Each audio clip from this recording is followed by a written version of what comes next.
दोस्तों नमस्कार, मेरा नाम बलजीत सिंह और उम्मीद है कि भी आपकी जो तैयारी है एचएससी की हो या एसएससी की हो वो आप अच्छी तरीके से तैयारी कर रहे होंगे।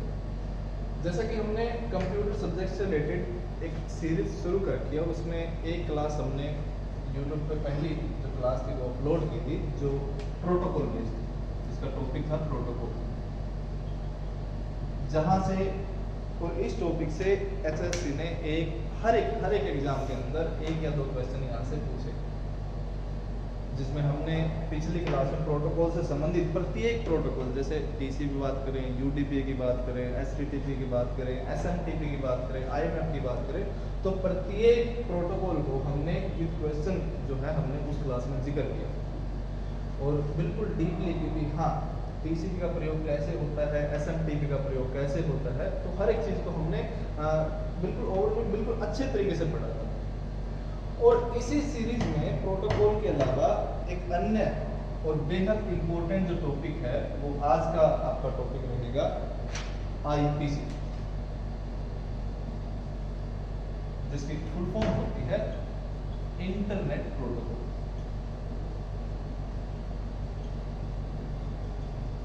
अगर आपको ध्यान हो, अगर पिछली क्लास अगर आपने देखी हो तो उसके अंदर भी मैंने दो प्रोटोकॉल का जिक्र किया था कि जिनमें से एक तो था आपका राउटेड प्रोटोकॉल और एक था आपका राउटिंग प्रोटोकॉल। और राउटेड प्रोटोकॉल एक थोड़ा सा मैं इसका ब्रीफ कर रहा हूँ ताकि आपको ये चीजें अच्छे तरीके से समझ में आ सके।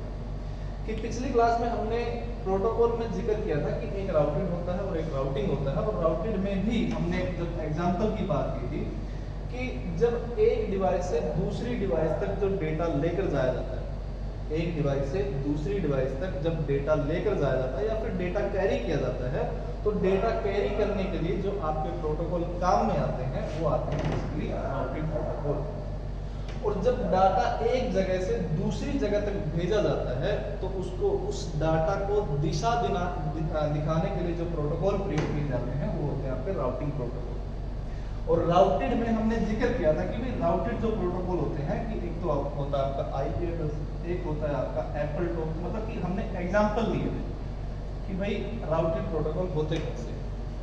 तो एक तरीके से जो आज का टॉपिक होगा जिसको हम आईपी या फिर इंटरनेट प्रोटोकॉल कहें, तो इस टॉपिक में हम अलग अलग चीजों और हर एक चीज को बड़ी अच्छे तरीके से पढ़ेंगे। और जो प्रीवियस एचएससी ने अपने एग्जाम में प्रीवियस क्वेश्चन पूछे, जिनका मैं अगर जिक्र करूं कि महिला कांस्टेबल के एग्जाम में एचएससी ने एक क्वेश्चन पूछा था कि निम्नलिखित में से IPv4 लिखने का सही तरीका कौन सा है। या फिर अगर अन्य क्वेश्चन का मैं जिक्र करूं कि भाई IPv4 की भी अलग अलग क्लास होती है उनकी रेंज के अनुसार कि IPv4 A की रेंज क्या होगी, B की रेंज क्या होगी, C की रेंज क्या होगी, D की रेंज क्या होगी और E की रेंज क्या होगी। और उसके अलावा भी जहां मतलब कि इस टॉपिक से जो क्वेश्चन पूछे गए हैं कि भाई ARPANET की फुल फॉर्म क्या होती है, या फिर इसमें से भी जो अलग क्वेश्चन आपके बनते हैं कि भाई पब्लिक आईपी एड्रेस क्या होता है, प्राइवेट आईपी एड्रेस क्या होता है, और जो आईपी एड्रेस किस चीज के द्वारा प्रोवाइड किया जाता है, आईएसपी क्या होता है, डीएनएस क्या होता है, इन सारी चीजों का हम जिक्र करेंगे आईपी यानी कि इंटरनेट प्रोटोकॉल आज के टॉपिक। और इस टॉपिक को समझने के लिए मैं एक छोटा सा एग्जांपल लेता हूं कि जब भी आप आप अपने घर पर कोई पार्सल या कोई पोस्ट या कोई चिट्ठी पत्र जब भी आप आपके घर पर आती है या फिर आप कहीं भेजते हो, तो उसके साथ एक चीज हमेशा लिखी जाती है। जो क्या लिखी जाती है, उसका एड्रेस यानी कि पता। जब आप किसी को भेजते हो यानी कि जिसको सेंड करते हो उसका भी आप एड्रेस लिखते हो, और जो मतलब कि खुद का कि भाई आपने सेंड किया है, और दूसरा जो रिसीव करेगा उसका भी क्या करोगे, आप एड्रेस लिख देंगे। और एड्रेस क्या होते हैं कि भाई आप ऐसा नहीं होता कि जैसे अगर गांव में या ब्लॉक में या फिर डिस्ट्रिक्ट में हमारा हो या कोई पड़ोसी का एड्रेस हो या घर के एड्रेस की बात करें, तो प्रत्येक इंसान के प्रत्येक जो फैमिली या घर का जो होम एड्रेस होता है वो एक तरीके का यूनिक एड्रेस होता है, यानी कि वो एड्रेस किसी से भी मैच नहीं करता। अगर आपका एड्रेस कुछ भी हो कि भाई नरवाना के अंदर है या दिल्ली के अंदर है, और जो जिस एड्रेस पर भेजते हो कि भाई वो भी कहीं भी होगा, तो वो एड्रेस कभी भी किसी अन्य एड्रेस के साथ मैच नहीं होते, वो एक तरीके से यूनिक एड्रेस होते हैं, यानी कि यूनिक पता होता है। और उस पते की या उस एड्रेस की जरूरत क्यों पड़ती है कि आपका कोई घर का एड्रेस हो और आप कुछ भी चीज या कोई पोस्ट मंगवा रहे हो या कोई पार्सल मंगवा रहे हो, वो चीजें डायरेक्ट आपके घर पर ही आए, वो कहीं और न जाए, तो उस चीज के लिए क्या जरूरत पड़ती है, उस होम के या उस घर के एड्रेस की यानी कि नाम की जरूरत पड़ती है। भाई वो कहीं और न जाए, वो सिर्फ यहीं पर आए। या फिर एक तरीके से दूसरा बिल्कुल आसान भाषा में समझा जाए कि जो एड्रेस होगा या पता होगा या नाम होगा, वो एक तरीके से घर की एक यूनिक पहचान होगी। और उसी तरीके से जो आईपी यानी कि इंटरनेट प्रोटोकॉल होता है,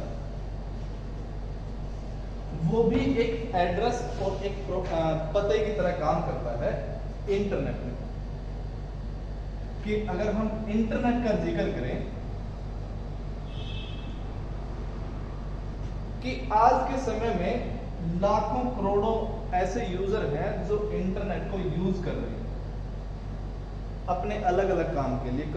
कोई फॉर्म के लिए यूज कर रहा है, कोई सॉन्ग डाउनलोड करना हो, कोई वीडियो डाउनलोड करनी हो, कोई डॉक्यूमेंट डाउनलोड करना हो, या फिर कोई अन्य किसी इंटरनेट सर्फिंग या इंटरनेट एक्सेस के लिए। मतलब कि मेरे कहने का मतलब है कि आज के समय में लाखों करोड़ों यूजर हैं जो मोबाइल या फिर कंप्यूटर के माध्यम से इंटरनेट को प्रयोग कर रहे हैं। जैसे मैं एक एग्जांपल लूं कि भाई आप मान लो कि आप एक कंप्यूटर यूज कर रहे हो, उन लाखों करोड़ों कंप्यूटर में से एक कंप्यूटर आपका है, और आप किसी भी सॉन्ग या फिर किसी भी इमेज या फिर किसी भी वीडियो को डाउनलोड करना चाहते हो, या फिर मैं सीधी सी बात कहूं कि मान लो कि आप एचएससी की एचएससी का कोई फॉर्म अप्लाई करना चाहते हो, और आपने क्या किया, आपने सर्च किया hsc.com, और इससे संबंधित इंफॉर्मेशन कि hsc.com आपने सर्च किया, तो hsc संबंधित इंफॉर्मेशन उन लाखों करोड़ों मोबाइल या कंप्यूटर को छोड़कर वो सिर्फ आपके ही मोबाइल या आपके कंप्यूटर पर आती है। मेरी बात को फिर समझिए कि भाई इस दुनिया के अंदर लाखों करोड़ों यूजर हैं जो मोबाइल या कंप्यूटर का प्रयोग करके इंटरनेट को एक्सेस कर रहे हैं, इंटरनेट को प्रयोग कर रहे हैं अपने अपने अलग अलग काम के लिए। कोई फोटो डाउनलोड, कोई इमेज डाउनलोड, कोई फॉर्म, कोई बैंकिंग के लिए, अलग अलग काम के लिए कर रहे हैं। लेकिन उनमें से, उन लाखों करोड़ों यूजर में से आप एक यूजर हो जो क्या कर रहे हो, एचएससी साइट को आपने सर्च किया, और इसका जो रिजल्ट था वो अन्य कंप्यूटर को छोड़कर वो सिर्फ आपके कंप्यूटर पर आया। जो क्या इसी चीज का जो रीजन है, वो आज इसी चीज का रीजन छुपा हुआ है आईपी एड्रेस, यानी कि आईपी जिसको हम बोलते हैं इंटरनेट प्रोटोकॉल के अंदर। कि जो इंटरनेट की बात करें, इंटरनेट के ऊपर लाखों करोड़ों यूजर होते हैं जो मोबाइल या कंप्यूटर के सहारे इंटरनेट का प्रयोग करते हैं। तो जितने भी यूजर होंगे, प्रत्येक यूजर को यूजर मतलब कि जो भी इंटरनेट का प्रयोग कर रहा है, चाहे वो मोबाइल के थ्रू प्रयोग कर रहा हो या फिर कंप्यूटर की सहायता से प्रयोग कर रहा हो, जितने भी यूजर इंटरनेट का प्रयोग करते हैं, प्रत्येक यूजर को, चाहे वो कंप्यूटर हो चाहे वो मोबाइल हो, प्रत्येक यूजर को एक एड्रेस यानी कि पता या फिर एक नाम दिया जाता है। इंटरनेट पर कोई भी यूजर होगा, प्रत्येक को एड्रेस या फिर पता या फिर एक तरीके से नाम दिया जाता है, ताकि जो चीज वो सर्च करता है, जैसे कि यहाँ पर hsc.com सर्च किया, ताकि वो कुछ भी काम करेगा और उससे जो संबंधित रिजल्ट होगा वो किसी और के पास नहीं जाएगा, वो सिर्फ उसी के पास आएगा। तो क्या मेरे कहने का मतलब कि इंटरनेट के ऊपर कोई भी इंटरनेट किसी भी मोबाइल या कंप्यूटर में जब इंटरनेट चलाया जाता है और उसका इंटरनेट प्रयोग करके कुछ भी सर्च किया जाता है तो क्या होगा, रिजल्ट जो है वो उसी मोबाइल या उसी कंप्यूटर पर आए। तो इसके लिए क्या किया जाता है, प्रत्येक कंप्यूटर या प्रत्येक मोबाइल को एक एड्रेस, पता या नाम दिया जाता है और जिस रूप में ये एड्रेस दिया जाता है, ये एड्रेस दिया जाता है आईपी के रूप में। यानी कि आईपी की जरूरत क्यों पड़ती है कि इंटरनेट के ऊपर प्रत्येक कंप्यूटर या प्रत्येक मोबाइल की अलग अलग पहचान करने के लिए क्या किया जाएगा, उनको एड्रेसिंग दी जाएगी, उनको पता दिया जाएगा। और वो पता किसके रूप में दिया जाएगा, आईपी के रूप में दिया जाएगा, जिसकी फुल फॉर्म है इंटरनेट प्रोटोकॉल, जिसका हम जिक्र करेंगे भाई। अब उसके बाद कि इंटरनेट प्रयोग किया जाता है कि भाई प्रत्येक यूजर को अलग अलग दिखाने के लिए, अलग अलग उसकी पहचान के लिए।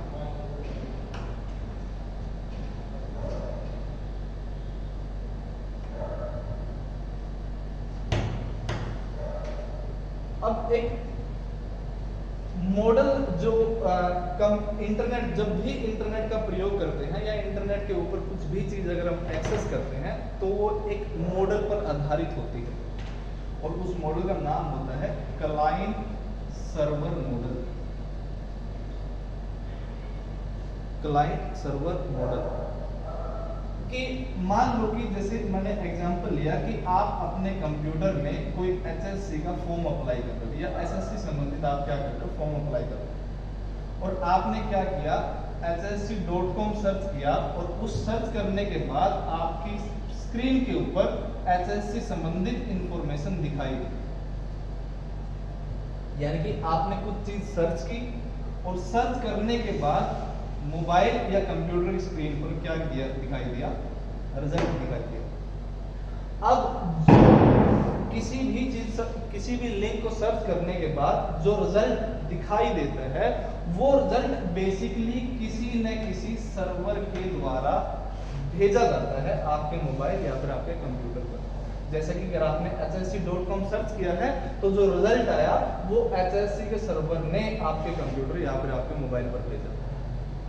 अब ये रिजल्ट सिर्फ आपके ही मोबाइल पर क्यों आया, ये अन्य किसी मोबाइल या अन्य किसी कंप्यूटर पर क्यों नहीं गया, उसका कारण ये है कि प्रत्येक क्लाइंट या प्रत्येक सर्वर, जैसे क्लाइंट यहाँ पे आप थे और सर्वर ने जो रिजल्ट भेजा, प्रत्येक क्लाइंट और प्रत्येक सर्वर को क्या दिया जाता है, उनका एक एड्रेस यानी कि उनका एक नाम दिया जाता है जो क्या होता है, एक यूनिक एड्रेस होता है। यूनिक मतलब सिर्फ एक, जो किसी के साथ मैच ना होता हो। तो क्या होगा, जो क्लाइंट होगा यानी कि आप सर्च कर रहे हो, जैसा मैंने पहली क्लास में भी बताया था कि जो कंप्यूटर किसी चीज के लिए सर्च कर रहा है या किसी चीज के लिए रिक्वेस्ट कर रहा है वो होता है क्लाइंट कंप्यूटर और जो रिजल्ट देता है वो होता है आपका सर्वर। तो क्या होगा कि इंटरनेट पर चाहे क्लाइंट हो चाहे सर्वर हो, प्रत्येक कंप्यूटर की अलग अलग पहचान के लिए उनको एक यूनिक एड्रेसिंग दी जाती है। यूनिक एड्रेसिंग मतलब कि वो नाम, वो एड्रेस अन्य किसी भी कंप्यूटर, अन्य किसी भी सर्वर से मैच नहीं होता, वो सिर्फ उनको ही असाइन किया जाता है। और वो असाइन करने का या वो एड्रेसिंग या फिर वो नाम या फिर वो पता देने का तरीका क्या होता है, वो पता, वो एड्रेस दिया जाता है आईपी यानी कि इंटरनेट प्रोटोकॉल के द्वारा। अब इंटरनेट प्रोटोकॉल क्या होता है, कितने इसके प्रकार होते हैं, उसके बारे में हम पढ़ेंगे।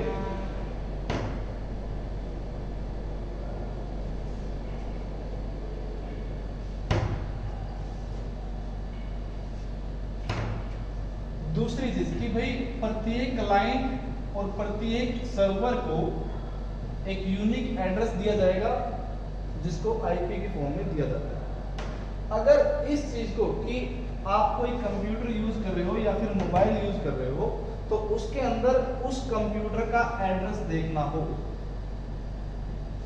या फिर उसका आईपी एड्रेस देखना हो तो उसके लिए दो कमांड प्रयोग की जाती हैं। या तो अगर आप इंटरनेट पर ये चीज सर्च करोगे, what is my IP address, या फिर दूसरा तरीका क्या है, जब किसी भी कंप्यूटर के अंदर उसकी कमांड प्रॉम्प्ट में कमांड प्रॉम्प्ट में जाकर अगर आप कमांड एंटर करते हो ipconfig, तो इसका जो रिजल्ट आता है वो रिजल्ट देता है एक आईपी एड्रेस की फॉर्म में। चाहे तो वो कुछ इस तरीके से देगा, जैसे मैं एक एग्जांपल ले रहा हूँ 10.12.13.14, कुछ इस तरीके से, जो कि क्या होता है एक तरीके से IPv4 होता है। या फिर वो क्या देगा, वो कुछ इस तरीके से देगा AB22, कुछ इस तरीके से,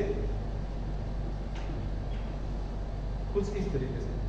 तो क्या कि भाई यूनिक एड्रेस जो दिया जाता है या यूनिक पता जो दिया जाता है किसी भी कंप्यूटर को, अगर वो कंप्यूटर पर चेक करना हो तो उसके दो तरीके होते हैं। या तो आप क्या चीज सर्च करो, what is my IP address, और दूसरा क्या, अगर आप कंप्यूटर की कमांड प्रॉम्प्ट में जाकर के ipconfig टाइप करते हो तो क्या दिखाता है, वो कुछ इस तरीके से रिजल्ट दिखाता है, जो क्या होता है उस कंप्यूटर का आईपी एड्रेस होता है। अब ये तो है एक अलग तरीके से दर्शाएगा, और ये क्या एक अलग तरीके से दर्शाएगा, यानी कि दोनों अलग अलग प्रकार के आईपी एड्रेस होते हैं। तो जो आईपी एड्रेस दिए जाते हैं किसी भी कंप्यूटर को, वो बेसिकली दो प्रकार के होते हैं।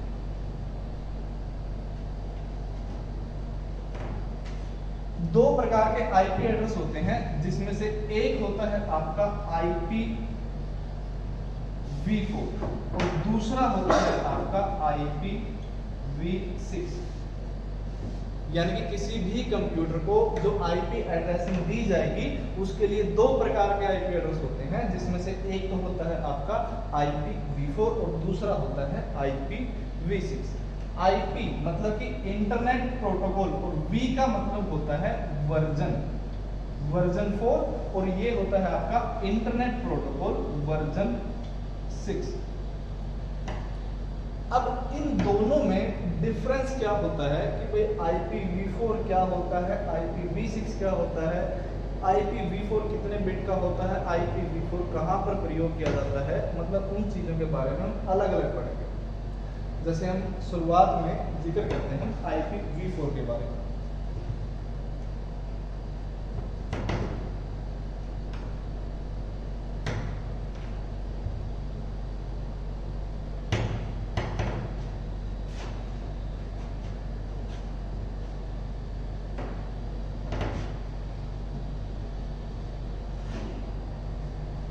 सबसे पहले हम जिक्र करते हैं IPv4 का।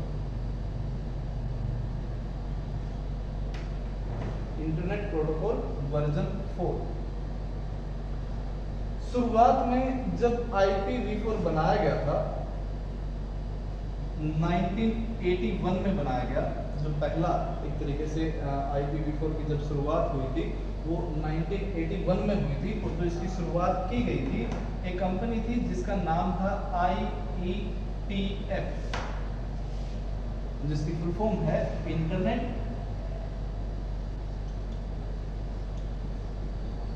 Engineering task force. यानी कि जब IPv4 बनाया गया था वो एक कंपनी थी जिसका नाम था IETF, जिसकी फुल फॉर्म है इंटरनेट इंजीनियरिंग टास्क फोर्स। 1981 में इसकी शुरुआत की गई, लेकिन इसका जो पहला प्रयोग किया गया था, यानी कि पहले ऐसे कंप्यूटर जिनको IPv4 असाइन किया गया था या फिर IPv4 एड्रेसिंग दी गई थी, वो 1983 में पहला एक कंप्यूटर नेटवर्क था जिसका नाम था ARPANET, जिसका मैंने पहले भी जिक्र किया था आपको कि एक बार इसकी फुल फॉर्म पूछी गई है एग्जाम में। IPv4 शुरुआत कब यानी कि विकसित कब हुआ, 1981 में। किसके द्वारा विकसित किया गया, IETF के द्वारा, जिसकी फुल फॉर्म है इंटरनेट इंजीनियरिंग टास्क फोर्स।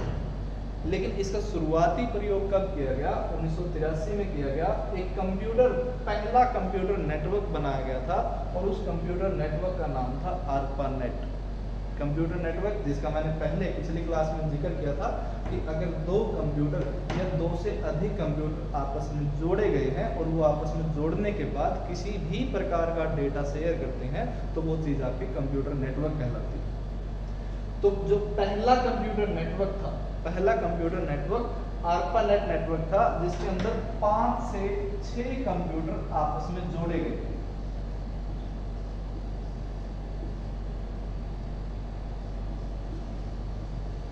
जिसमें 5 से 6 कंप्यूटर आपस में जोड़े गए। अब इन कंप्यूटर की यूनिक या अलग अलग पहचान के लिए क्या किया गया था, इनको एड्रेसिंग या नाम नेमिंग दी गई थी जो IPv4 के रूप में दी गई थी। और इस नेटवर्क का नाम रखा गया था ARPANET।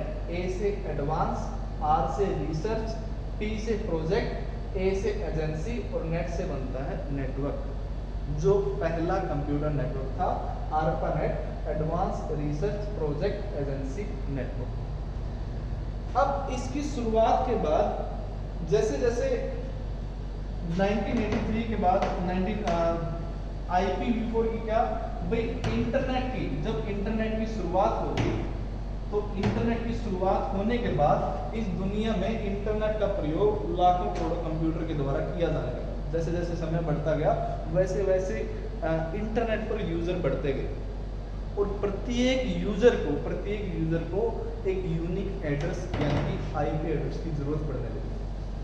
तो पहले एक बार हम IPv4 का जिक्र करते हैं कि भाई IPv4 एड्रेस जो होता है वो कितने बिट का होता है, कितने प्रकार से IP एड्रेस होते हैं और किस तरीके से IPv4 लिखा जाता है। तो सबसे हम पहले जिक्र करते हैं कि जो IPv4 होता है वो आपका 32 बिट का IP एड्रेस होता है। 32 बिट। अगर हम बिट का जिक्र करें कि बिट जो होता है 0 और 1 आपके बिट के रूप में प्रयोग किए जाते हैं। 0 भी आपका क्या होता है, बिट होता है, 1 भी क्या होता है, आपका बिट होता है। तो क्या IPv4 32 बिट का होता है, जिसका मतलब है कि भाई IPv4 के अंदर 0 और 1 की कंबाइंड संख्या कितनी होगी, 32 होगी।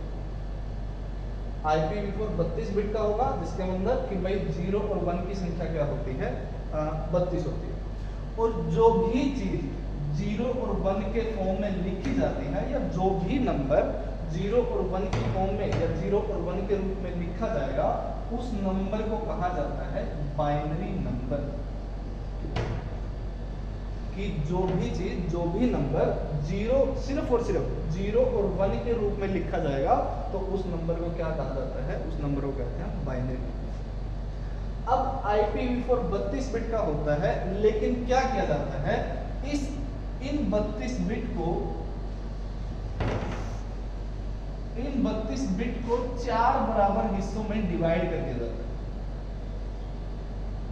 इन 32 बिट को 4 बराबर हिस्सों में डिवाइड कर दिया जाता है और प्रत्येक हिस्से में 8 बिट शामिल होते हैं। प्रत्येक हिस्से में कितने होंगे आपके, 8 बिट होंगे। और 8 बिट का एक समूह यानी कि IPv4 का एक हिस्सा जिसके अंदर 8 बिट होते हैं, उस एक समूह को नाम दिया जाता है ऑक्टेट।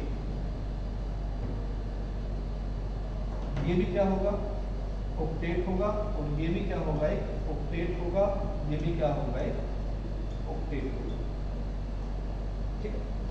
और प्रत्येक ऑक्टेट को अलग अलग करने के लिए इनके बीच में डेसिमल यानी कि दशमलव का क्या किया जाता है, प्रयोग किया जाता है। दोबारा फिर देखते हैं कि भाई IPv4 कितने बिट का होगा, 32 बिट का होगा, जिसको क्या किया जाता है, 4 बराबर हिस्सों में डिवाइड किया जाता है और एक हिस्से में कितने बिट होंगे, 8 बिट होंगे। और 8 बिट का एक समूह क्या कहलाएगा, ऑक्टेट कहलाएगा। और दूसरे शब्दों में कहा जाए कि IPv4 में कितने ऑक्टेट होते हैं, तो IPv4 में कितने ऑक्टेट होंगे, 1 2 3 4, 4 ऑक्टेट होते हैं। और ये पूछा जाए कि एक ऑक्टेट कितने बिट से मिलकर बनता है, तो एक ऑक्टेट कितने बिट से मिलकर बनता है, आपका 8 बिट से मिलकर बनता है। और प्रत्येक ऑक्टेट को कौन से डेसिमल या फिर दशमलव से क्या किया जाता है, अलग अलग किया जाता है। अब इन 8 बिट का मतलब है कि भाई इस हिस्से में 0 और 1 की संख्या क्या है, 8 है। इस हिस्से में भी ऐसे, इस हिस्से में भी ऐसे, इस हिस्से में भी ऐसे। लेकिन IPv4 को कभी भी बाइनरी में सिर्फ दिखाया जाता है, लेकिन जो इनका लिखने का तरीका है यानी कि बाइनरी में लिखने के बाद इनको डेसिमल नंबर में दर्शाया जाता है। बाइनरी नंबर में लिखा जाएगा लेकिन इनको दर्शाया किस तरीके से जाएगा, डेसिमल नंबर में दर्शाया जाएगा। डेसिमल नंबर कि आप मैथमेटिक्स में जैसे नॉर्मल 0 1 2 3 इस तरीके से आप नॉर्मल पढ़ते हो इनफाइनाइट तक, वो सारी संख्याएं क्या कहलाती हैं आपकी डेसिमल संख्या यानी कि डेसिमल नंबर कहलाते हैं। हेक्सा कंप्यूटर के अंदर भी 3-4 प्रकार के, जैसे हम मैथमेटिक्स में पूर्ण संख्याएं पढ़ते हैं, अभाज्य संख्याएं पढ़ते हैं, भाज्य संख्याएं पढ़ते हैं, अनेक प्रकार की संख्याएं पढ़ते हैं, उसी तरीके से कंप्यूटर के अंदर भी अलग अलग प्रकार के नंबर सिस्टम होते हैं, अलग अलग प्रकार के नंबर होते हैं, जिसमें से एक होता है आपका बाइनरी नंबर, एक होता है डेसिमल नंबर। बस मैं इसका थोड़ा सा ओवरव्यू बता रहा हूँ ताकि आपको यहाँ पर कंफ्यूजन ना हो। और थर्ड होता है आपका हेक्साडेसिमल नंबर, और एक अन्य होता है आपका ऑक्टल नंबर।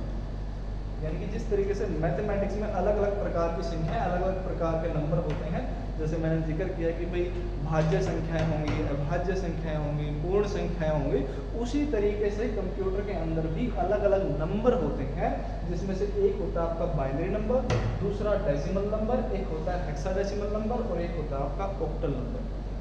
अब इनको भाई बाइनरी से डेसिमल में कैसे कन्वर्ट करते हैं, डेसिमल से बाइनरी कन्वर्ट कैसे होता है, ये हम अलग से क्लास में इन चीज़ों का जिक्र करेंगे।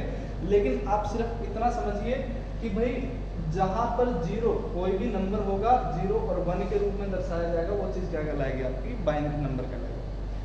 जो चीज़ आपकी 0, 1 जो आप मैथमेटिक्स में पूर्ण संख्या के रूप में पढ़ते हो, 1, 2, 3, 4, 5, 6 इनफाइनाइट तक, वो सारी चीज़ें आपकी किसके अंदर आती है, आपकी डेसिमल के अंदर आती है। ऑक्टल की बात करें, ऑक्टल में सिर्फ 8 नंबर आते हैं, 0 से लेकर 1, 2, 3, 4, 5, 6 और 7, ये टोटल नंबर, मतलब ये 8 नंबर ऑक्टल में आते हैं। और हेक्साडेसिमल की बात करें, हेक्साडेसिमल में 0 से लेकर 9 तक और A, B, C, D, E, F ये 5 नंबर भी इसमें हेक्साडेसिमल नंबर में आते हैं। इनके बारे में मतलब अच्छे से पढ़ेंगे हम कि भाई हेक्साडेसिमल होते क्या है, इनका कन्वर्जन किस तरीके से होता है। अभी आप सिर्फ इतना समझिए कि डेसिमल क्या होगा, जो आप मैथमेटिक्स में पूर्ण संख्याएं पढ़ते हैं उसी को एक तरीके से डेसिमल संख्या पढ़िए। हेक्साडेसिमल क्या होगा, 0 से 9 और 9 के बाद A, B, C, D, ये टोटल 16 संख्याएं होती हैं जो हेक्साडेसिमल में होती हैं। और ऑक्टल की बात करें तो ऑक्टल के अंदर 0, 1, 2, 3, 4, 5, 6, 7 यानी कि ये टोटल 8 नंबर जो होते हैं वो ऑक्टल के अंदर। अब जो हम IPv4 की बात कर रहे हैं कि भाई जो IPv4 प्रदर्शित किया जाएगा, दिखाया जाएगा, वो आपका दिखाया जाता है बाइनरी नंबर के रूप में। लेकिन इन बाइनरी नंबर को किस में चेंज कर दिया जाता है, डेसिमल नंबर में चेंज कर दिया जाता है। कि जैसे मुझे कोई एक IP एड्रेस लिखना हो जो IPv4 की फॉर्म में हो, तो वो किस तरीके से लिखा जाएगा,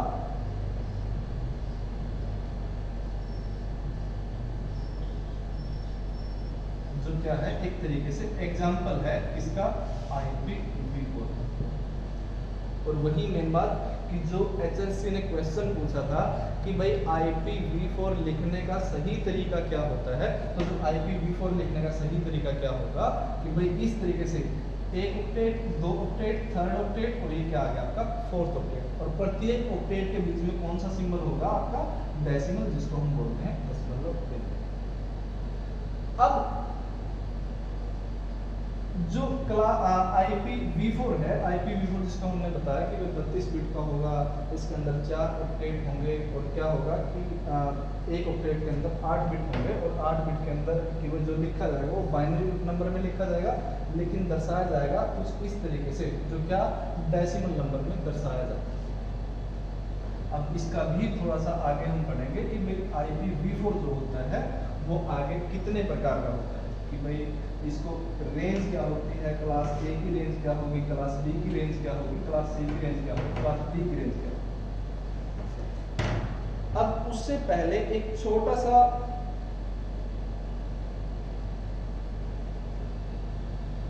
IPv4 क्या किया जाता है, 5 क्लासों में डिवाइड किया जाता है, जिसमें से एक होता है क्लास A, एक होता है क्लास B, एक होता है क्लास C और एक होता है क्लास D और एक होता है क्लास E।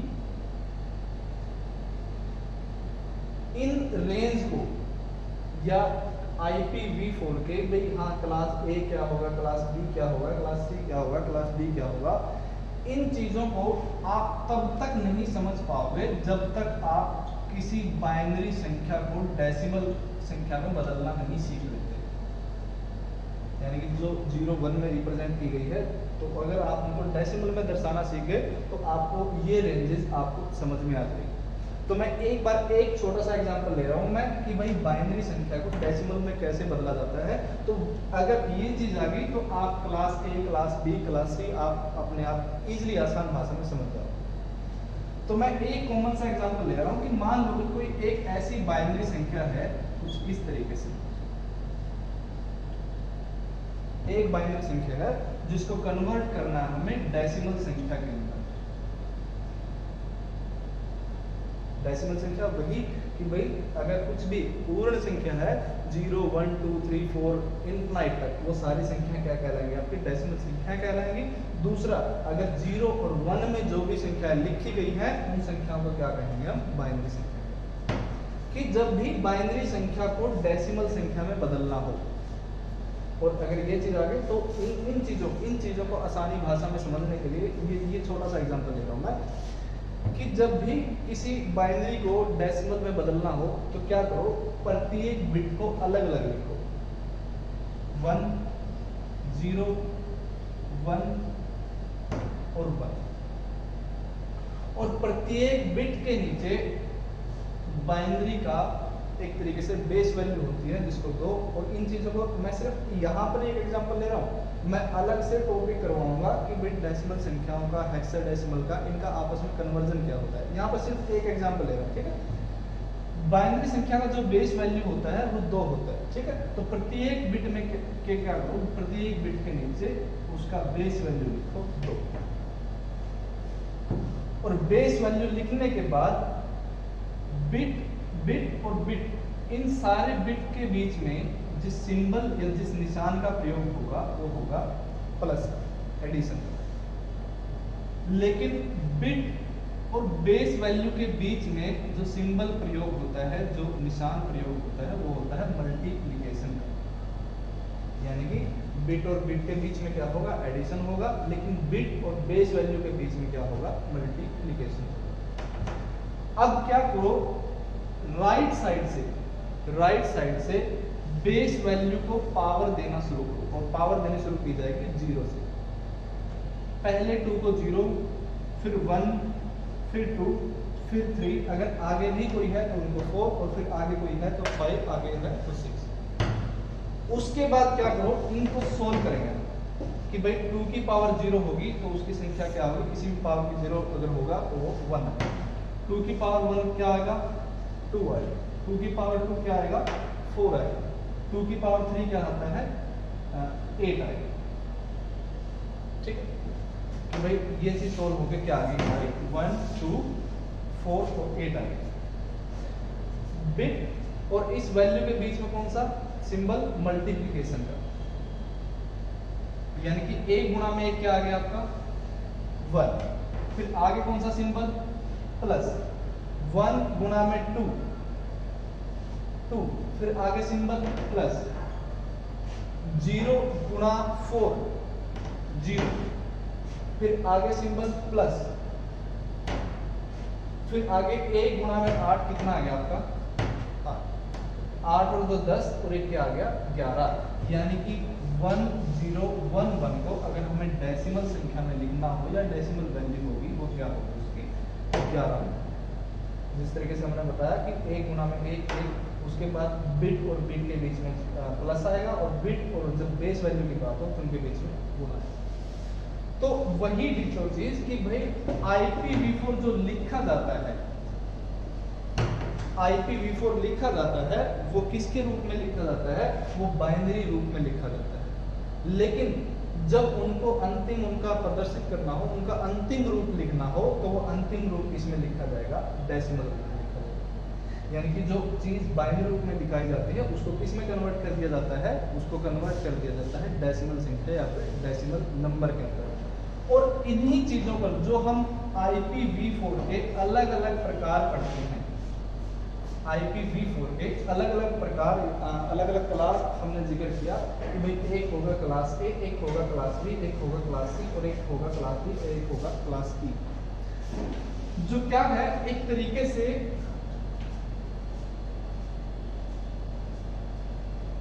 रेंज पर निर्भर करता है।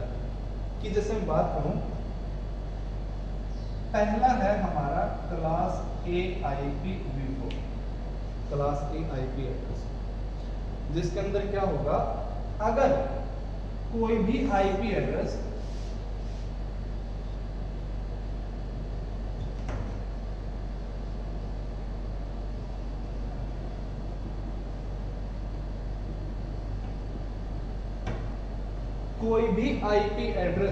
अगर इस रेंज में होगा, कोई भी आईपी एड्रेस इस रेंज में होगा, यानी कि 1.0.0.1 से लेकर 126.255.255, या फिर अगर दूसरे लफ्जों में कहें, अगर प्रथम ऑक्टेट की वैल्यू 1 से लेकर 226 तक की रेंज में होगी, प्रथम ऑक्टेट की वैल्यू अगर 1 से लेकर 126 के बीच में होगी, जो ये रेंज होगी, इस रेंज का कोई भी आईपी एड्रेस होगा, वो आईपी एड्रेस कौन सी क्लास का होगा, वो होगा क्लास ए आईपी एड्रेस। कि जैसे अगर हम जिक्र करें कि जैसे एक एग्जांपल लेता हूं, 10.100.12.13 कि अगर क्लास ए का जिक्र करना हो तो पहला ऑक्टेट कौन सा है, 10 है, जो किस में वैरी कर रहा है, 1 से लेकर 126 तक की वैल्यू में भाई 10 आता है। तो ये कौन सा आईपी एड्रेस होगा, कौन सी क्लास का आईपी एड्रेस होगा, ये होगा क्लास ए का।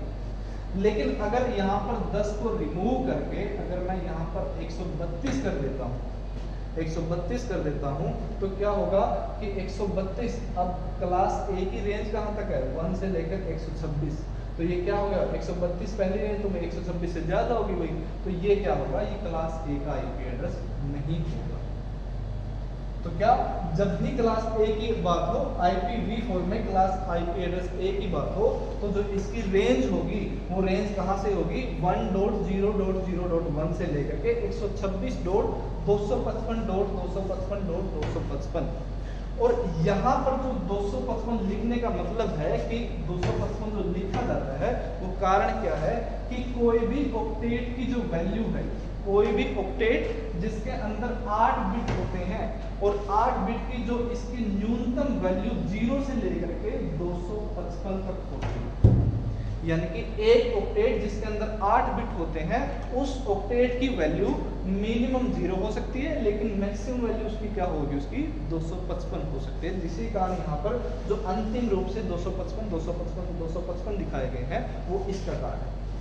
तो क्लास ए की रेंज कि अगर हमें पहले पार्ट की पहचान करनी हो, तो पहले पार्ट में 1 से लेकर के 126 के बीच में जो संख्या होगी, अगर किसी भी आईपी एड्रेस की, तो इस रेंज में अगर कोई आईपी एड्रेस होगा, तो वो आईपी एड्रेस कौन सी क्लास का होगा, वो क्लास ए का होगा।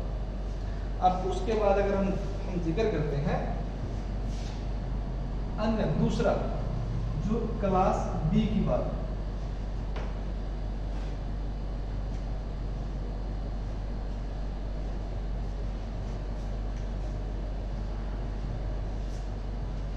क्लास बी जो आईपी एड्रेस होता है, उसकी जो रेंज होती है वो 128.0.0.1 से लेकर के 191 से लेकर 2.55 2.5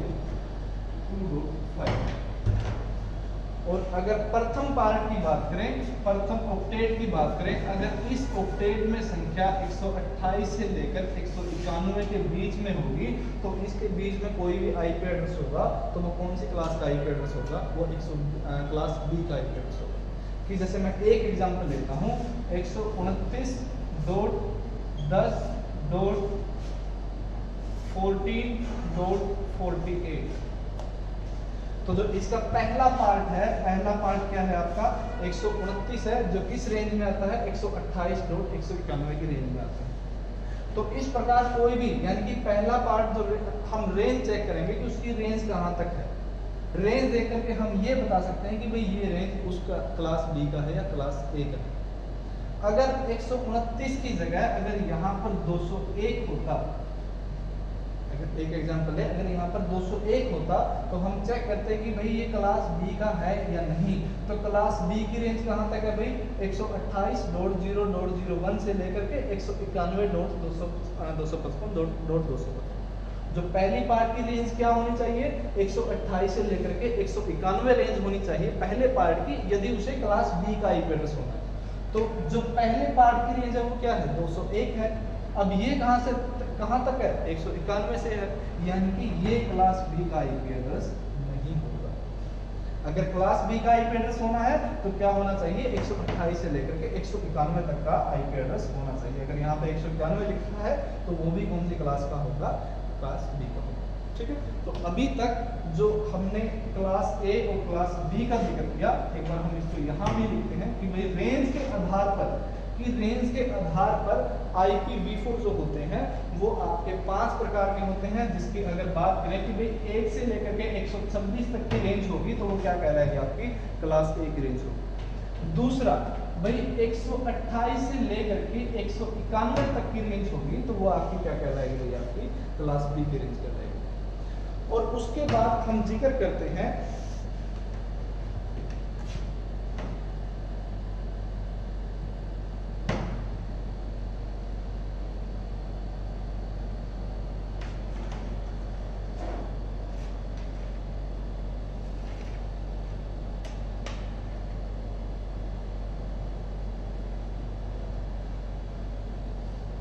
नेक्स्ट जो रेंज है वो है क्लास सी,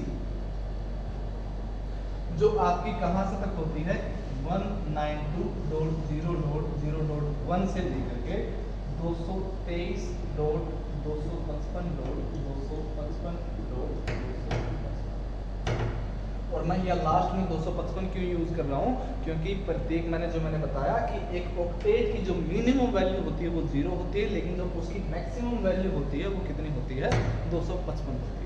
तो क्या होगा कि जो क्लास सी का आईपी एड्रेस होगा वो कहां तक, इस रेंज से लेकर के इस रेंज तक होगा। या फिर दूसरे पहलू में कहें कि पार्ट 1 यानी कि पहला ऑक्टेट अगर उसकी रेंज 192 से 223 के बीच में होगी, अगर पहला ऑक्टेट प्रथम ऑक्टेट या फिर प्रथम पार्ट जिसकी अगर वैल्यू 192 से लेकर 223 के बीच में होगी तो वो भी कौन सी क्लास का होगा, वो क्लास सी का आईपी एड्रेस। जैसे हम एक एग्जांपल लें कि अगर एक आईपी एड्रेस कुछ इस तरीके से लिखा हो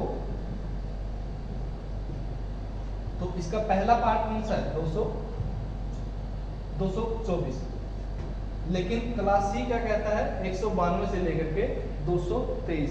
अब ये क्लास सी का होगा या नहीं होगा, भाई 224 है, ये 223 से आके चला गया तो ये क्लास सी का नहीं होगा। अगर क्लास सी का चाहिए तो इसके क्या होना चाहिए, इसके दोनों के बीच में होना चाहिए। अगर यहाँ पर 220.200.101 हो तो 220 वैल्यू जो 192 से लेकर के 223 तक के बीच में है, तो जो ये आईपी एड्रेस होगा ये कौन सी रेंज का होगा, आपका क्लास सी का होगा।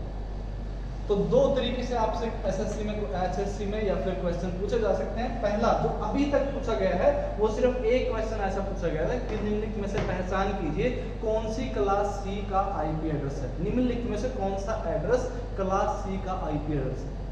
तो दो तरीके से क्वेश्चन आपसे पूछे जा सकते हैं। एक तो उनकी रेंज के आधार पर कि आपसे ये पूछ लिया जाए कि भाई class C, class A, class B या क्लास बी की आईपी एड्रेस की रेंज क्या होती है, या फिर दूसरा उसी तरीके से पूछ लिया जाए कि आपको एक आईपी एड्रेस दे दिया जाए और उस आईपी एड्रेस के बिहाफ पर ये पूछा जाए कि भाई ये कौन सी क्लास का आईपी एड्रेस है। तो हमने जिक्र किया क्लास ए 1 से 126, क्लास बी 128 से 191 और जो तीसरा होगा क्लास सी होगा वो कहां से कहां तक होगा, वो 192 से 223 तक होगा।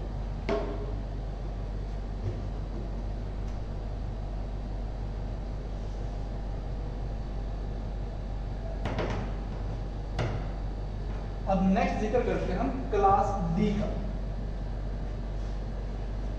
क्लास डी की जो रेंज है वो बेसिकली 224.200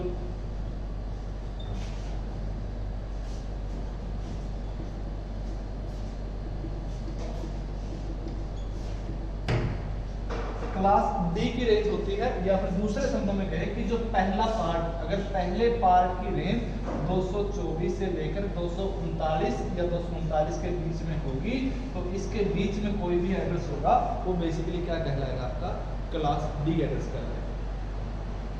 अगर एक एग्जांपल लें, जैसे मान लो कि एक आईपी एड्रेस लिखा है, वो मान लो कुछ इस तरीके से 20.24.48, तो जो पहला पार्ट जिसकी रेंज, जिसकी वैल्यू क्या है 2 to 6 है, तो 2 to 6 जो क्या करती है इस रेंज में आती है, तो जो ये आईपी एड्रेस होगा ये कौन सी क्लास का होगा, ये क्लास डी का आईपी एड्रेस होगा।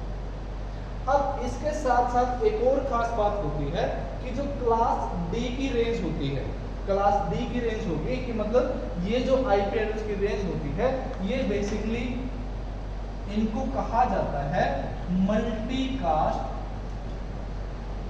आईपी एड्रेस रेंज, यानी कि इन वैल्यू में से किसी कंप्यूटर को अगर आईपी एड्रेस दिया जाता है तो वो बेसिकली कहलाता है आपका मल्टीकास्ट आईपी एड्रेस रेंज। अब ये मल्टीकास्ट क्या होता है, अब इस चीज को समझते हैं हम कि भाई मल्टीकास्ट किसे कहा जाता है, कि जब भी एक कंप्यूटर से, या मान लो कि सिचुएशन ऐसी हो कि भाई एक कंप्यूटर कई कंप्यूटर के साथ कनेक्ट,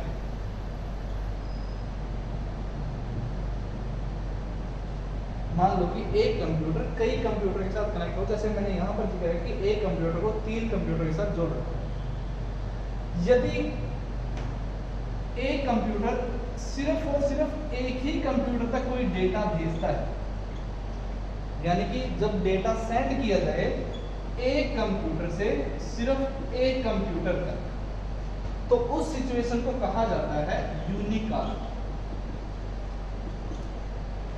और जब एक कंप्यूटर से डेटा एक से अधिक कंप्यूटर तक भेजा जाए, यानी कि बी तक भी भेजा जाए और सी तक भी भेजा जाए, कि एक कंप्यूटर से डेटा, एक कंप्यूटर से डेटा अधिक कंप्यूटर यानी कि मैनी कंप्यूटर तक भेजा जाए, तो वो सिचुएशन आपकी कहलाती है मल्टीकास्ट। और थर्ड सिचुएशन क्या होती है कि यदि एक कंप्यूटर और उस कंप्यूटर को जितने भी कंप्यूटर से जोड़ रखा हो, चाहे 4 से जोड़ रखा हो, 8 से जोड़ रखा हो, 10 से जोड़ रखा हो, एक कंप्यूटर जितने भी कंप्यूटर से जोड़ रखा हो और वो डेटा सारे कंप्यूटर तक एक साथ भेज दे, यानी कि एक कंप्यूटर जब सारे कंप्यूटर यानी कि ऑल कंप्यूटर तक डेटा भेजता है, तो वो सिचुएशन कहलाती है आपकी ब्रॉडकास्ट। जब एक कंप्यूटर सिर्फ एक को भेजेगा तो क्या कहलाएगा, यूनिकास्ट कहलाएगा। 1 जब अधिक तक भेजता है तो मल्टीकास्ट कहलाएगा। 1 to all भेजना हो तो वो क्या कहलाएगा, आपका ब्रॉडकास्ट कहलाएगा।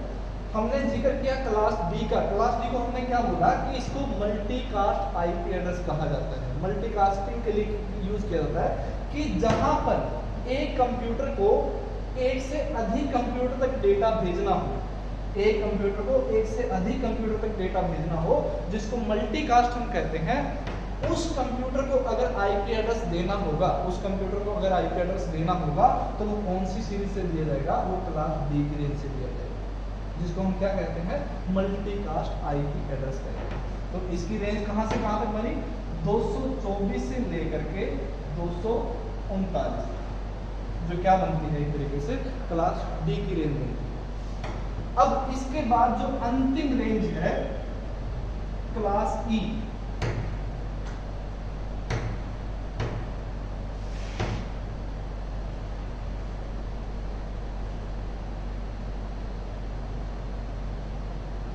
जो बेसिकली इसकी रेंज होती है वो 240 से लेकर के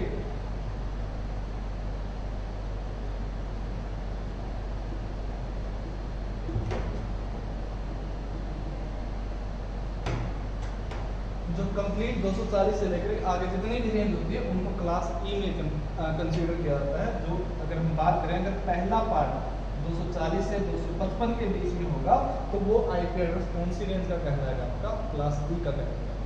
लेकिन आज के समय में किसी भी कंप्यूटर को नॉर्मल, अगर हम डेली लाइफ की बात करें, किसी भी कंप्यूटर को इस प्रकार का आईपी एड्रेस नहीं दिया जाता, क्योंकि क्लास ई की जो रेंज होती है वो रिजर्व्ड रेंज होती है। और रिजर्व्ड किसके लिए, रिसर्च के लिए, कि जिन कंप्यूटर या फिर जिन कंप्यूटर्स को रिसर्च रिसर्च वगैरह के लिए इस्तेमाल किया जाएगा, तो उस समय जिन आईपी एड्रेस का प्रयोग किया जाता है वो बेसिकली क्लास ई की रेंज से प्रयोग करते हैं। तो क्लास ई की रेंज क्या कहलाएगी? 240 से लेकर के 255। अब जो स्टार्टिंग में मैंने बताया था कि एक ऑक्टेट में 8 बिट होते हैं और ऑक्टेट की जो वैल्यू होती है वो 0 से लेकर के मैक्सिमम 255 तक होती है।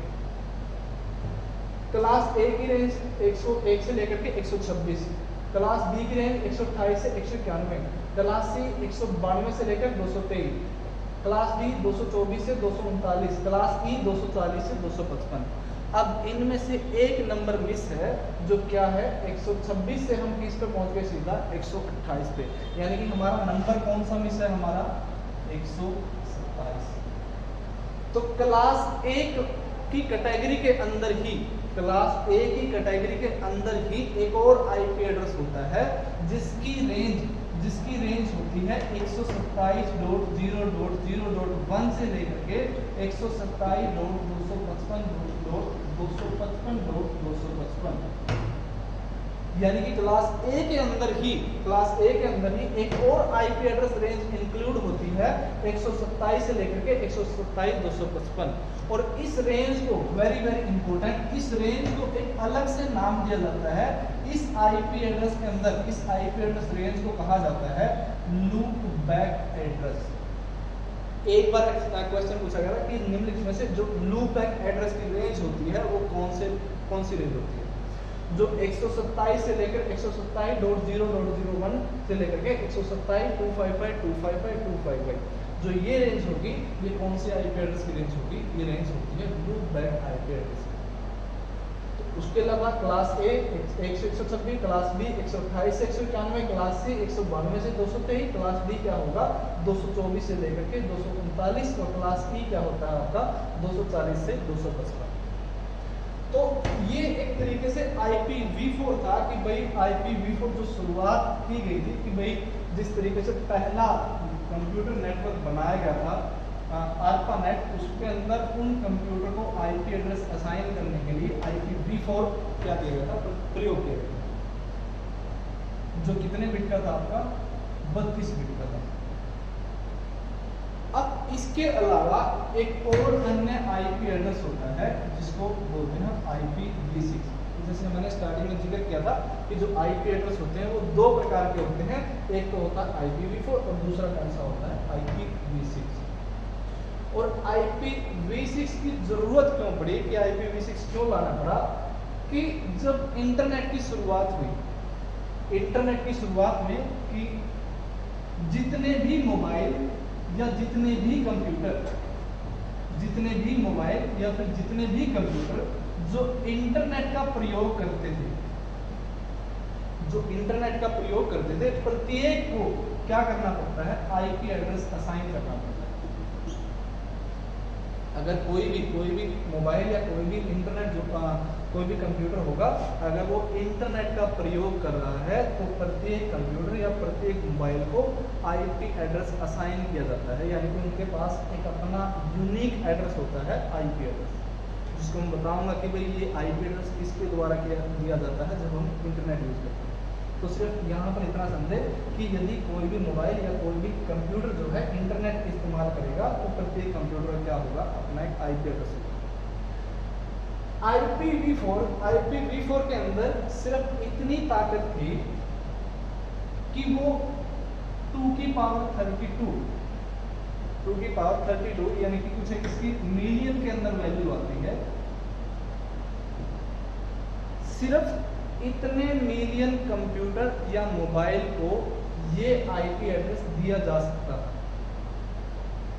कि IPv4 सिर्फ मिलियन कंप्यूटर दुनिया भर में कोई भी कंप्यूटर हो, सिर्फ मिलियन लाखों के ही कंप्यूटर को ये आईपी एड्रेस दिया जा सकता था। अब जैसे जैसे इंटरनेट का प्रयोग बढ़ने लगा तो जो लोग यानी कि इंटरनेट को प्रयोग करने वाले यूजर की संख्या बढ़ती गई। जैसे जैसे संख्या बढ़ती गई तो इनकी आईपी एड्रेस की डिमांड उसी तरीके से बढ़ती गई कि लोग अब लाखों में नहीं, अब करोड़ों में लोग जो है इंटरनेट का प्रयोग करने लगे। अगर उनको इंटरनेट का प्रयोग करना है तो जाहिर सी बात है कि उनको किस चीज़ की जरूरत पड़ेगी भाई, आईपी एड्रेस की जरूरत पड़ेगी। तो इस तरीके से IPv4 की भाई एक तरीके से कमी आने लगी कि भाई ये तो हम मिलियन तक दे सकते हैं, लेकिन करोड़ यूजर होंगे, लाखों करोड़ों यूजर होंगे इस दुनिया के अंदर जो इंटरनेट यूज कर रहे हैं, उनको प्रत्येक को अगर हम आईपी एड्रेस देना शुरू करेंगे और वो आईपी एड्रेस IPv4 में देना शुरू करेंगे तो ये काम क्या हो जाएगा भाई, इम्पॉसिबल कार्य हो जाएगा। तो इस चीज को थोड़ा सा अपडेट करने के लिए, इस चीज से बचने के लिए कि भाई इंटरनेट के ऊपर कितने भी यूजर आए, कोई समस्या ना हो, चाहे वो लाख हो चाहे वो करोड़ हो, तो इस चीज से बचने के लिए 1998 में इसका एक और अपडेटेड वर्जन लाया गया जिसको जो था IPv6। 1998 में IPv6 लाया गया और 2000 के अंदर इसकी पूरी टेस्टिंग की गई। पूरी टेस्टिंग करने के बाद इसको IPv6 को उतार दिया गया। और सबसे अहम खास बात थी कि भी जो IPv4 32 बिट का था, जो IPv6 32 बिट से बढ़ाकर 128 बिट का कर दिया गया। 128 बिट का मतलब कि भाई इसके अंदर जो 0 और 1 की संख्या होगी वो कितनी संख्या होगी, 128 बिट। अगर हम इसका कंपैरिजन IPv4 के साथ करें, अगर हम इसका कंपैरिजन IPv4 के साथ करें कि हमने IPv4 के अंदर दो चीज पढ़ी कि भाई IPv4 जो होगा 32 बिट का होगा, जिसका मतलब क्या होगा, इसके अंदर 0 और 1 यानी कि बाइनरी संख्या 0 1 में 0 और 1 की संख्या 32 होगी, लेकिन जो इसको दर्शाया जाएगा वो डेसिमल के रूप में दर्शाया जाएगा। जैसे हमने एग्जांपल लिया था 10.11.12.13 कि इसको दर्शाने का तरीका कुछ इस तरीके से होगा और इनके बीच में डेसिमल सिंबल यानी कि दशमलव बिंदु का प्रयोग किया जाएगा और ये बिट कितने 132 बिट का होगा। लेकिन IPv6 जो 128 बिट का था, इसको बाइनरी रूप में नहीं लिखा गया, इसके लिए अलग कोड प्रयोग किया गया और उस कोड का नाम था हेक्साडेसिमल कोड। यानी कि जो आपका IPv4 लिखा जाता है वो 0 और 1 की फॉर्म में लिखा जाता है, या फिर जिसको हम कहें नॉर्मल डेसिमल में प्रदर्शित किया जाए। लेकिन जो IPv6 होगा वो किस रूप में लिखा जाएगा, वो हेक्साडेसिमल कोड में लिखा जाएगा। हेक्साडेसिमल कोड में लिखा जाएगा और हेक्साडेसिमल नंबर या हेक्साडेसिमल कोड क्या होते हैं, 0 1 2 3 4 6 7 8 9 और आगे 10 की जगह A, 11 के लिए B, 12 के लिए C, 13 के लिए D, 14 के लिए E और 15 के लिए क्या यूज किया जाता है, F यूज किया जाता है।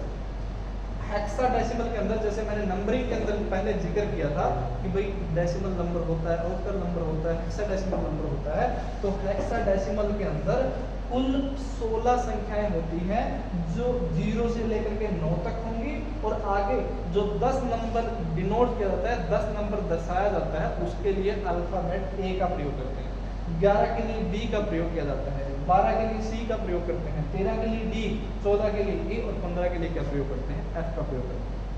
इसको भी हम अलग जो नंबर सिस्टम होगा, कंप्यूटर नंबर सिस्टम, इसको हम अलग तरीके से वहां पर पढ़ेंगे।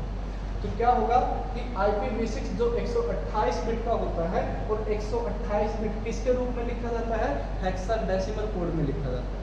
और इसको क्या किया जाता है कि प्रत्येक हेक्साडेसिमल के लिए जिस तरीके से हम IPv4 को 4 हिस्सों यानी कि 4 ऑक्टेट में डिवाइड करते थे और एक ऑक्टेट में 8 बिट होते थे, तो उसी तरीके से इन 128 बिट को 8 हिस्सों में डिवाइड किया जाता है, 8 पार्ट में डिवाइड करते हैं कि 128 बिट होंगे, इनको कितने हिस्सों में डिवाइड किया जाएगा, 8 हिस्सों में डिवाइड किया जाएगा। 1 2 3 4 5 6 7 और 8 IPv6 हेक्साडेसिमल कोड में लिखा हुआ और लिखा जाएगा और कितने पार्ट में होंगे, 8 पार्ट में डिवाइड किया जाएगा। और एक पार्ट में 4 हेक्साडेसिमल कोड लिखे जाएंगे। एक पार्ट में कितने हेक्साडेसिमल कोड होंगे, 4।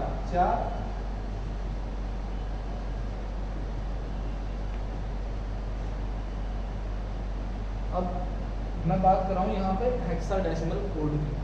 हेक्साडेसिमल कोड कितने लिखे गए? 4 लिखे गए। कितने बन गए?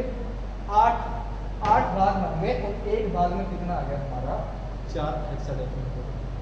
और प्रत्येक पार्ट को, प्रत्येक हिस्से को वेरी इंपॉर्टेंट, जिस तरीके से हम IPv4 में डेसिमल यूज करते थे, IPv6 में जो डेसिमल की जगह जो हम रेशो यानी कि अनुपात की तरह हम प्रयोग करते हैं, तो वो क्या होता है? अनुपात। प्रत्येक भाग को इन रेशो या फिर अनुपात से अलग किया जाता है।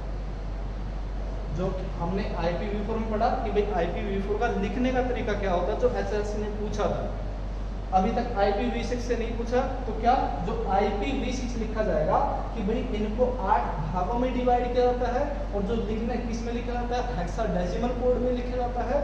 और प्रत्येक भाग को अलग करने के लिए कौन से सिंबल का प्रयोग होगा? रेशो सिंबल का प्रयोग होता है।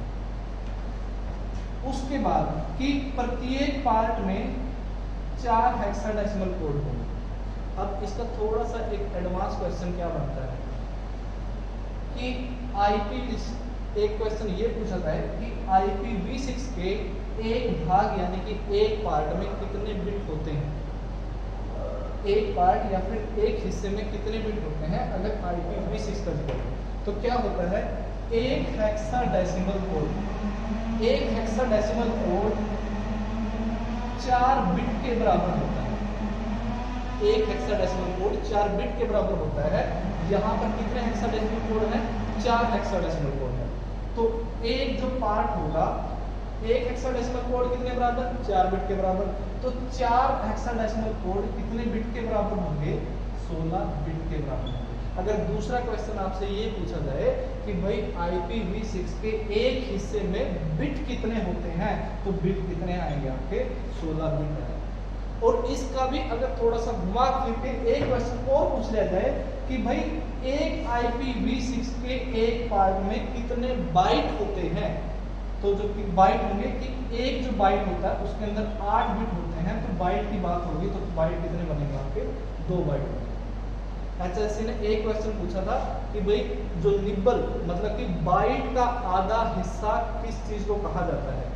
बाइट का आधा हिस्सा किस चीज को कहा जाता है? तो एक बाइट की बात हो तो एक बाइट के अंदर कितने बिट होते हैं आपके? 8 बिट होते हैं। तो 16 बिट के अंदर कितने बाइट बने आपके? 2 बाइट का। ठीक है, एक बार इसको हम रिवीजन करेंगे और उसके बाद कि भाई इसके अलावा जो इसके नेक्स्ट होगा कि भाई पब्लिक IP एड्रेस क्या होता है, प्राइवेट IP एड्रेस क्या होता है, ISP किस तरीके से काम करता है, DNS किस तरीके से काम करता है। तो हम इसका जो नेक्स्ट टॉपिक है वो हम उसमें पढ़ेंगे कि ISP क्या काम करेगा, DNS काम करेगा। इसमें अभी IPv4 और IPv6 का ही पढ़ते हैं। जो नेक्स्ट क्लास में पढ़ेंगे जो 2-3 चीज़ें पेंडिंग है आपकी, public IP address, private IP address, DNS क्या होता है, आईना क्या होता है, जहां से HSC ने क्वेश्चन भी पूछे हैं, ISP क्या होता है, ये सारी चीजें हम नेक्स्ट क्लास में। तो अभी तक के लिए इतना ही। धन्यवाद, नमस्कार।